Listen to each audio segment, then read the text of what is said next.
Hello everyone and welcome to our module on antimetabolites. Antimetabolites are chemotherapy drugs used to treat malignancy, and they're called antimetabolites because they block the formation of components or metabolites of DNA.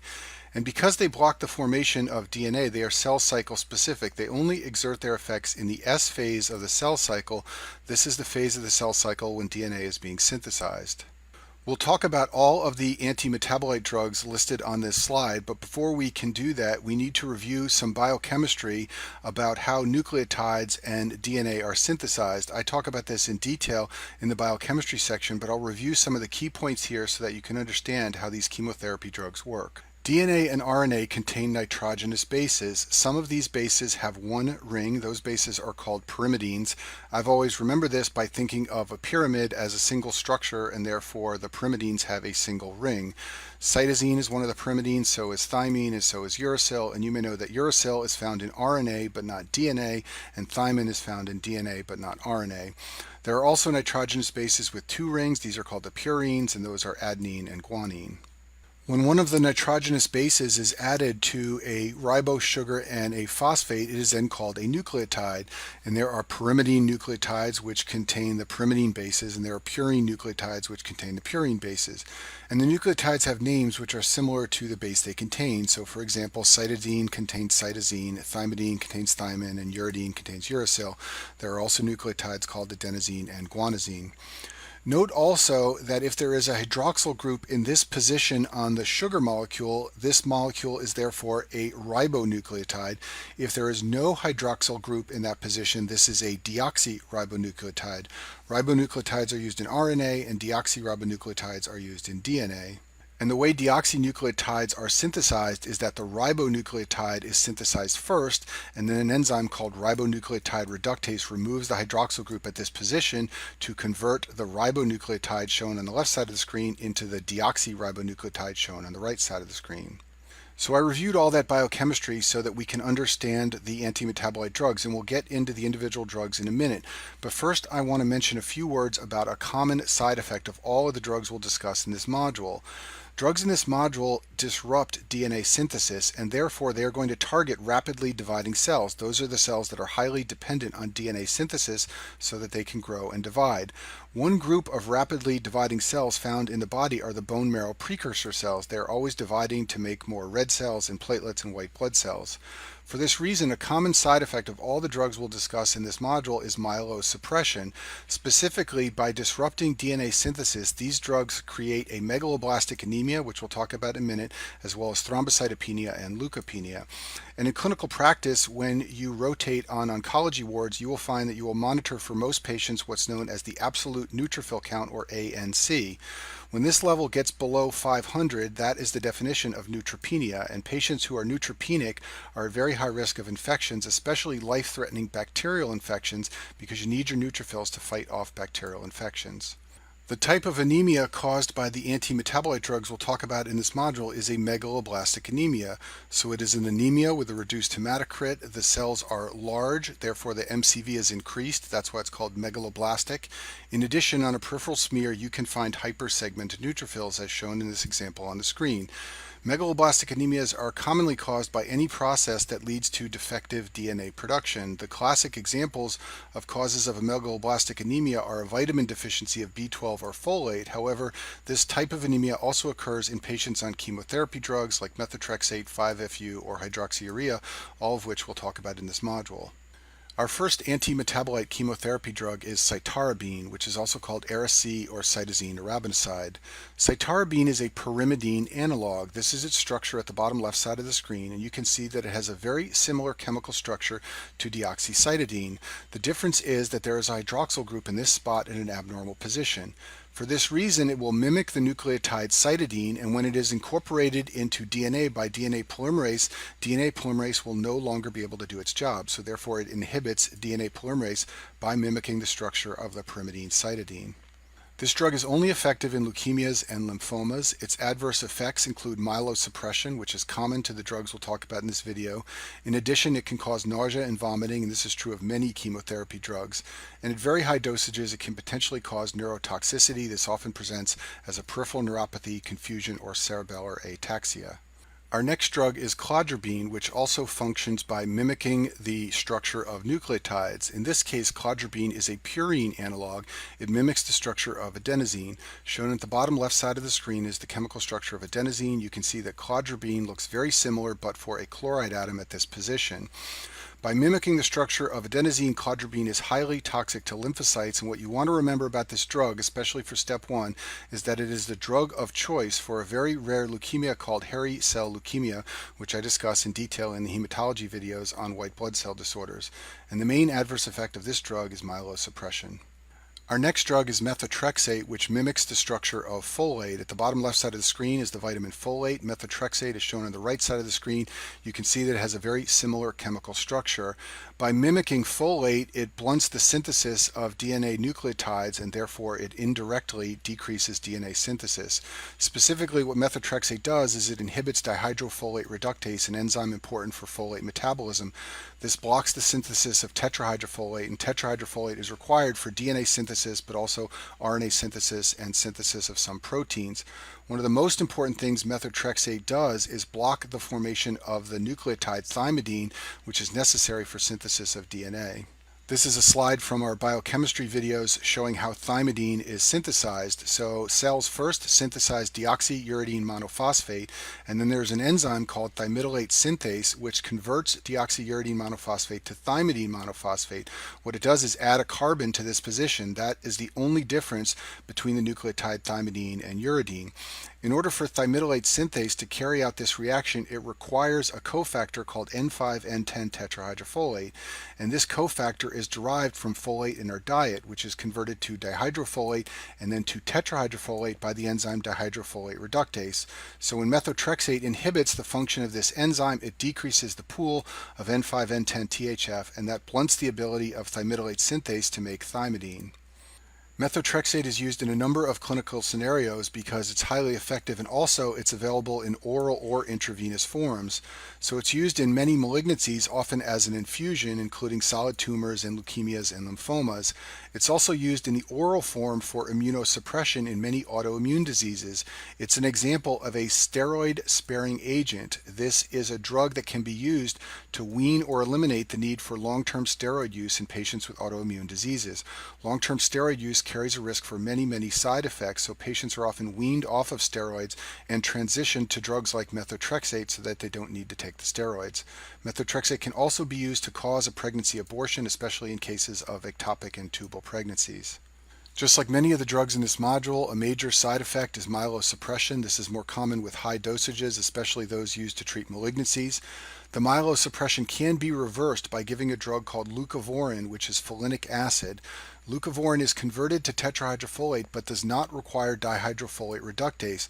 Therefore, it can reverse the myelosuppressive effects of methotrexate. This is called the leucovorin rescue.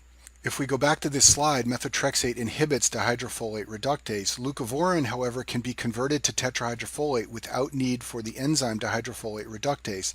This can restore the pool inside of cells of N5-N10 tetrahydrofolate, and it can allow thymidylate synthase to begin synthesizing thymidine again.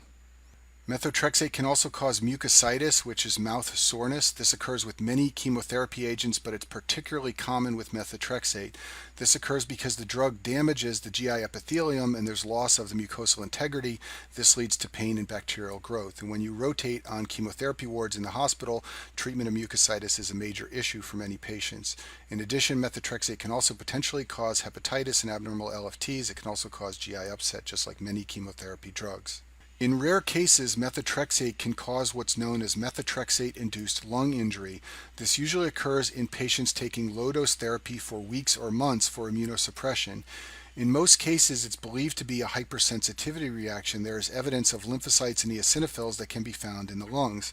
If left untreated, it can potentially progress to pulmonary fibrosis, like what's shown in this x-ray on the screen here, and for that reason you'll read in some review books that methotrexate can cause pulmonary fibrosis. Usually it doesn't get to this point, and usually the lung symptoms resolve on discontinuation of the drug. Our next drug is 5-fluorouracil, which is also called 5-FU. This drug mimics the structure of the nitrogenous base uracil, which is a pyrimidine. The top right side of the screen is the chemical structure of uracil. 5-FU has the same structure but for a fluorine added in the 5 position. That's why it's called 5-FU. In cells in the body, it's converted to 5-fluorodeoxyuridine monophosphate, which is a mutant or abnormal form of uridine monophosphate. In this form, it will inhibit the enzyme thymidylate synthase and block the formation of thymidine. Thus, cells are said to undergo a thyminless death. And in contrast to methotrexate, the effects of 5-FU are enhanced, not reversed, by leucovorin. If we go back to this slide, 5-FU forms a mutant form of uridine monophosphate which inhibits thymidylate synthase. Thus, cells cannot synthesize thymidine and they undergo a thyminless death. Now, in the case of methotrexate, when leucovorin is administered, it replenishes THF levels and allows this process to begin again so that more thymidine can be synthesized. That's why leucovorin works to rescue or reverse the effects of methotrexate. In the case of 5-FU, however, leucovorin is going to make this whole process go faster so that thymidylate synthase more quickly binds the mutant forms of deoxyuridine monophosphate. This will lead to faster and more significant inhibition of the enzyme thymidylate synthase, and thus it will enhance the effects of 5-FU. 5-FU is one of the major drugs used in the treatment of colorectal cancer. It's also used in some other solid tumors like breast cancer and pancreatic cancer. It can also be used topically as therapy for basal cell skin cancer. The adverse effects are many of the usual adverse effects of chemotherapy agents. This includes myelosuppression, nausea, vomiting, diarrhea, and mucositis. These problems can be seen with many other chemotherapy drugs. Two special side effects are CNS side effects like cerebellar ataxia and encephalopathy. This is a rare complication of 5-FU. And finally, in my field of cardiology, 5-FU is kind of famous because it can potentially cause coronary vasospasm. This can lead to angina and EKG changes. Our next drug is 6-mercaptopurine, and this mimics the structure of the purine bases hypoxanthine and guanines. And if you forget that, it's got the word purine in the name of the drug to remind you.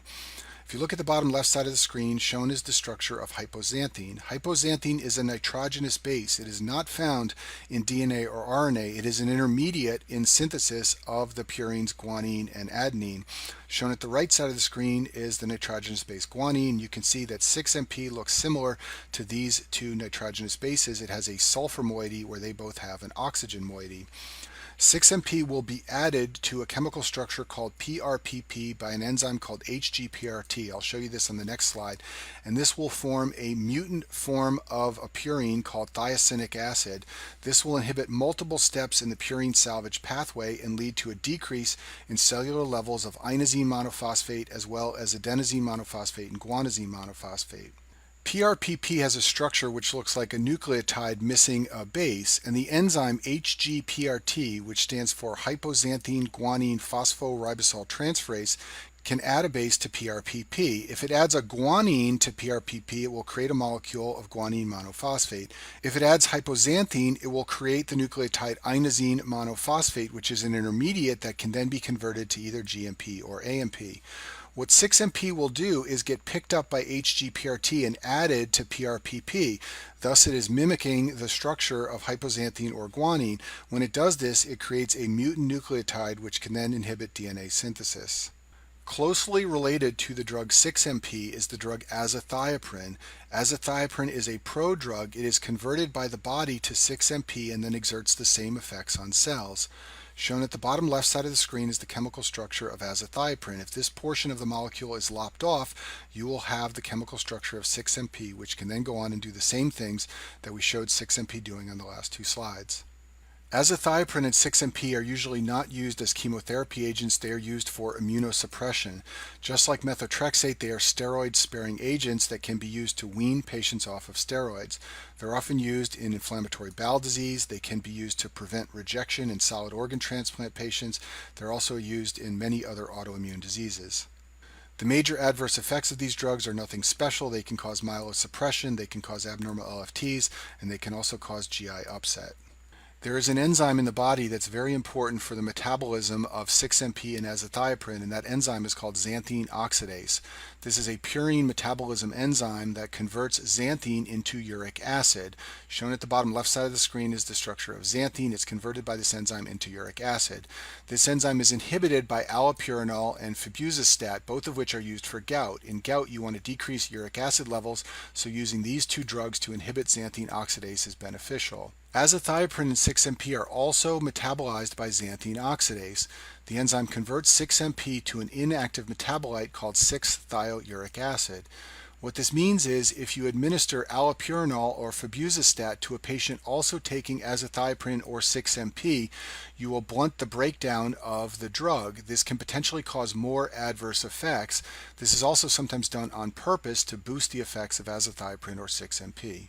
There is another drug called 6-thioguanine that also mimics the bases hypoxanthine and guanine, the purines. This is the structure of guanine at the bottom left side of the screen. 6-thioguanine has a sulfur atom instead of an oxygen atom. It has a similar mechanism to 6-mercaptopurine. It will decrease cellular levels of IMP, AMP, and GMP, and therefore inhibit DNA synthesis. The last drug I'll discuss is hydroxyurea. This is its structure shown on the screen. It does not mimic a nitrogenous base or a nucleotide. Hydroxyurea works by inhibiting the enzyme ribonucleotide reductase. And at the beginning of this video, I mentioned that this enzyme converts ribonucleotides into deoxyribonucleotides. So when ribonucleotide reductase is inhibited, this will block the formation of deoxynucleotides and therefore block DNA synthesis. One of the advantages of this drug is that it has good oral bioavailability, so it can be used as a PO drug, and its major adverse effect is myelosuppression, just like many of the other drugs in this module. Hydroxyurea is rarely used for malignancy. Its two major uses are in myeloproliferative disorders and sickle cell anemia. In the myeloproliferative disorders polycythemia vera and essential thrombocytosis, hydroxyurea can be used because it's effective at reducing either the red cell count or the platelet count. It's used in sickle cell anemia for a reason that has nothing to do with inhibition of ribonucleotide reductase. Hydroxyurea can increase fetal hemoglobin levels. The mechanism of this effect is unclear, and for this reason it's beneficial in sickle cell patients. So I'll finish with this summary slide. What you want to remember for step one is that all of these drugs inhibit DNA synthesis, and you want to remember the mechanism by which they do this. So methotrexate does this by mimicking folate. We talked about a number of drugs which mimic the purines. Remember, the purines are the nitrogenous bases with two rings. We also talked about some drugs which mimic the pyrimidines, which have one ring. And then finally, we talked about hydroxyurea, which has a unique mechanism. And that concludes our module on antimetabolites.